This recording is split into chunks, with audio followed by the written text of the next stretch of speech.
माजबादाव सानफ्रोमबो बाला अन्थाइफोरखौ लानानै गोबां ट्रेक्टरफोरखौ पारमिट गैयालासे रोगानाय खामानिया जागासिनो। बांसिन ट्रेक्टर सालायग्राफोरनाव पारमिट गैया। बे बाथ्राखौ हाग्रा बिफान आरो पुलिस खुंथाया मिथियो।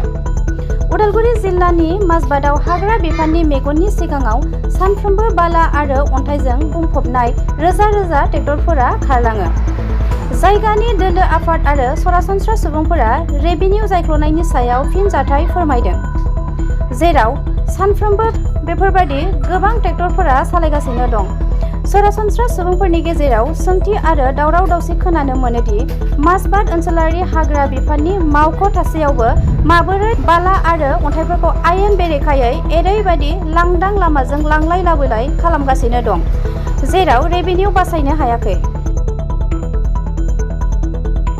हाग्रा बिफान आरो बाला जावखांग्राफोरनि गेजेराव माबा मोनसे आन्दोनि बुजिलायनाय थाथारनांगौ होननानै सुबुंफोरा सावरायनायखौ नुनो मोन्दों।